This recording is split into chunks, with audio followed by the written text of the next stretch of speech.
This is Wendell Wilson. We're here to talk about a situation being a victim of childhood molestation in the Catholic Church. I grew up in a beautiful family. A mother, my father, grandmother, uncle, a lot of love, a lot of good food, etiquette, discipline, pretty religious Catholic people. Grew up going to Sunday school, into Holy Communion and Holy Confirmation. Church was everything, the basis of the family. You learn to almost fear God. So you respect the church and you respect the leaders in the church. Just do but not say kind of thing. But it was pretty traumatic from about 10, 11, preparing for Holy Communion. That's when the church almost became something different to me. So as the safety of the church changed. We would have those classes after Sunday school. It started where after that class, the first instant was the church leader. I remember after one of those classes, all of the preparees had left. He asked me to stay back. He took me in the room, the preparation room, and he was telling me that, oh yes, you're preparing for Holy Communion. You're at this age now, so you're growing up. This is part of the procedure. So he wanted to see if at this age or preparing for Holy Communion, to see if I was growing pubic hairs. Because I remember, now I'm thinking about it, in the classes, that was one of the topics in the classes, pubic hairs. When he brought it up at that point in that room, it was not new to me because I remembered it was part of the class. So maybe that was his way of maybe bringing that topic up in the class, or whoever he, attacked or whatever. That it would have seemed normal for me as a child. It was like, okay, it's part of the class, so it's just part of the routine kind of thing. He proceeded to lower my pants and touch my area here, oh, let me see if you're growing pubic hairs. So that was the first instant there. So he's touching me down there, and I'm scared. I'm what the hell is going on? Almost out of my body, losing myself. You know what I'm saying? I'm not in control of myself. So I'm what the hell is going on? So he was touching me down there in the church, and this is on the church premises. And I'm scared, shook out my mind. I left, went home, totally in shock, lost, I lost myself, different, violated. This is the church leader, this is the spiritual leader. I remember, again, it may have happened a few times again there in the same instant, where after the teachings, it's almost became okay, let me see now again how's your pubic hairs growing. So he would once again touch me, fondle me, for the reason of let me see if you're growing pubic hairs because you have that age. I always wondered in my mind, who else was this happening to? I can't even recollect how many times at the church, but it was maybe at least 5 times, I would think. I was also a Boy Scout. This same guy who was the church leader, he was also a top member of the scouting organization. So he would come to my scout troop. On the scout, we would go on church retreats, and we would have our own rooms. There would be 2 boys and have a bunk bed, and maybe 20 people in this resort area preparation. I'm thinking about it. That must have been a molestation hub for him. I remember we would go on these overlooking maybe forests and lakes. We would do some teachings up there. He would take individuals up there. He took up to the hill in this little gazebo kind of thing in that hub. Oh my God. You once again proceed to give these Bible reasoning and these teaching, and became a plaything where he would, and once again, I'm sort of lost. And if anybody thinks that a kid who's 10, 11, 12 really has the ability to, why didn't you do this or why didn't you do that? And the culture that we come from, that whole thing is taboo. So it's almost if you speak about it, you're not the one who did this to yourself. You're the victim of this. A child, you literally have no control over. This is a religion, somebody you trust, somebody your family trusts, somebody the actual government trusts. My father was a very stern guy, very strict. My mother was very cool, easygoing. I think now why couldn't I tell my father about it? Well, guess what? My father was probably going to kill that guy, being the person that he was. So we would be in the area there, the gazebo. He would fondle me, molest me, feeling like a victim, like a piece of, feeling and you wondering if you're the only one of all these boys, and you feeling violated and piece of dirt, and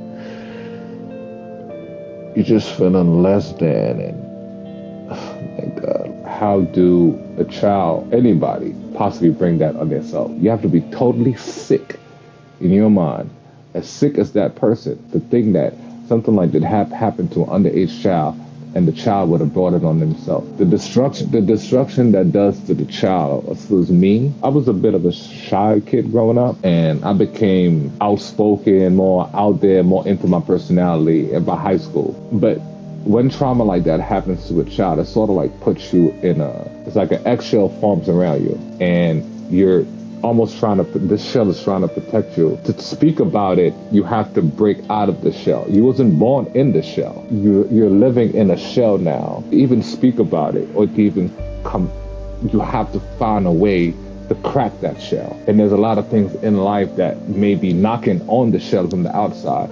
It may be a story that you heard on TV, a newspaper article of a child getting molested. And all these stories are knocking on the shelf from the outside, but it can't break it. And somehow one day, which actually happened to me, and maybe and the millions of people that it happened to, that on that one day, that you were able to like find the technique to knock on it, and you was able to crack it. And now you're piecing it out.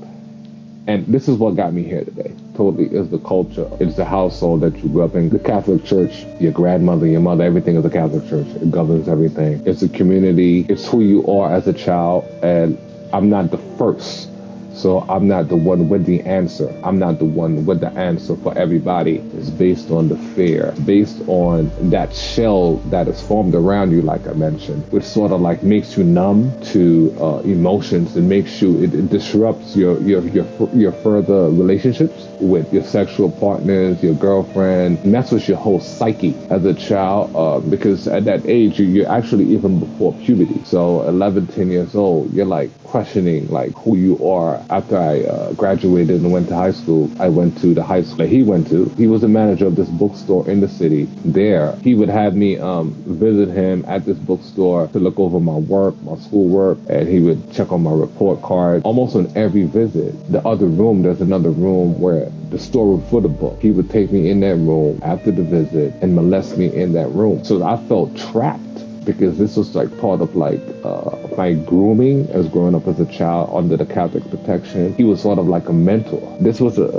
almost like a monster tormenting me from the age of like 10, 11. This is years of being tormented by this monster, because that's how I saw him. Like I would be a child walking through the neighborhood, and he'd be driving, and he would be in the car coming in with his wife and his 2 children, and I'm the kid who's almost like seeing a monster. Sometimes I wake up out of my bed screaming. His son and his kids and my cousin was great friends, so we all played together. I remember one time, 3 times, that I'm at the house where he lives with his kids, my cousin, we're all playing. So I remember one time, the first time, he took me in downstairs. Once again, he would do the same thing in the house where he lived. And he would take down my pants and fondle me, touch me, molested me in his house where he lived with his wife, where she was upstairs. His kids isn't home, and there's a room downstairs where he took me in and molested me. And this happened for maybe like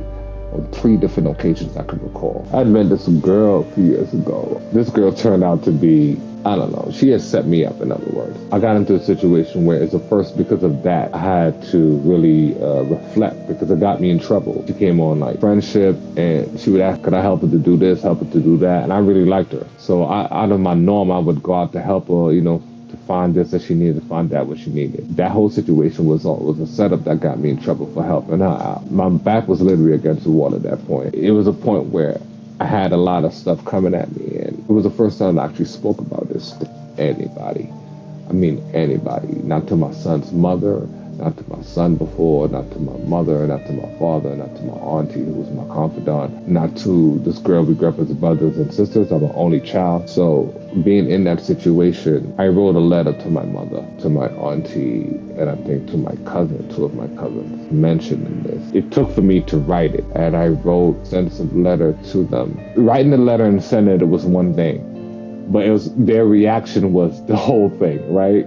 Now that it's out there, it's almost, you could send something out there, but somebody has to gather it, read it, and grasp it. And when I finally got to speak to them, because in that situation, the girl situation where she set me up, I was arrested after being there for a few weeks. I saw a few newspaper articles of Catholic priests molesting children. It was like these people knocking on that shell that I was in. And I was like, man, this is me. Like these people, I felt for them. Those stories at that time gave me strength. And when I spoke to my mother and my auntie, they was totally in shock after reading the letter, disbelief, heartbroken, shattered. What came about is my aunt actually was the one who told me that there was a story that came out a few years back of this kid who came forward about the same person, the same church leader, and he was charges was brought against him. It was confirmation. He was charged by one family for the same act. It was in the newspapers, and he had to pay a fine, I think,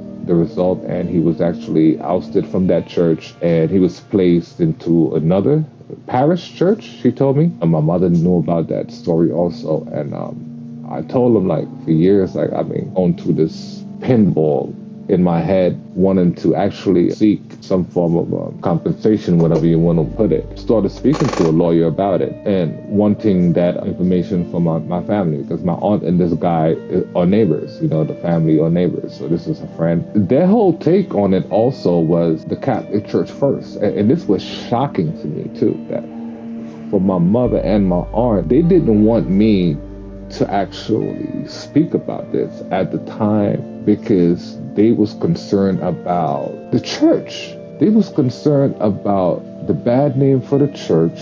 But I'm a victim here. This is the crazy thing with it. When you're so engulfed in the church that the church almost like takes over your reasoning and takes over your purpose. My aunt, she started to gathering those old newspaper articles for me, started speaking to a lawyer about it. I had wrote a piece. I had wrote an extensive piece, to be honest with you. Very good piece. It's almost maybe like a chapter for a book. It was my moment. And I posted that piece out to a few publications. And that's as far as it actually had gotten. Maybe me here speaking to you about it. And this is as public as it could get. But I still remain a Catholic in my faith. I still remain a Catholic in my faith. I could tell anybody today that I'm Catholic. I don't think that it actually made me hate the Catholic Church, because my faith is different than an individual's sins or action. In my opinion, I don't think this is what any faith is built on, whether you're Catholic, Muslim, Protestant, Jewish. I think this is an individual sin. This is not the teachings of the Catholic Church or any religion or any faith. So I do not hate the Catholic Church. I still stand as a Catholic. That was him and those people, those individuals, those priests, those sick people who use the Catholic Church, organizations as a way to maybe horn their acts. Whether Boy Scouts, whether Girl Guides, school, where you have young children who's vulnerable. It's hard to maybe decipher and maybe to tell who these people are before it happened, because they would have maybe gone through the educational steps to legal steps to get in those positions. And then we all found out later that Mr. This and That was a child molester, he was a child abuser, or Miss was a child abuser, a child molester. So it all happens after the fact, but the most maybe we can do, get the word out, because getting the word out is important, because the earlier that a child could crack that shell that is formed around you from that trauma, the earlier that the child could speak up, is the faster we could get to those people, the faster we could save lives, because the more and the longer it goes on, it's the more they're going to prey on other kids. We had preyed on one kid, 2 kids yesterday, a year ago, and I think he got away with it. So you have 10 other children that's coming up who's going to be victim of him if the second child didn't say something. As parents need to speak about it also. It's very important. It's a conversation, I think, that apart from maybe disciplining your children, speaking to them about child abuse and child molestation, maybe as early as the age that they could understand, because it almost provides like a deterrent, like it's like a red flag. They know what the red flags look like, so when it happens, they know it was a red flag, because it's a hard thing, a hard reality maybe to speak to a child about, that there are people out there like that. It's actually protection to actually speak to your child. The parent who has the ability to, maybe just the guts to speak to their child, maybe at 8, about this. Maybe it's a hard topic, or somebody be like, why are you speaking to your child about this? He's only 8. Guess what? you're protecting your child, because there are monsters and preyers out there. Those are the most trusted people. They are the most trusted people. They are the closest people to your family, the closest ones, the closest family members, the closest teachers, the closest trusted people.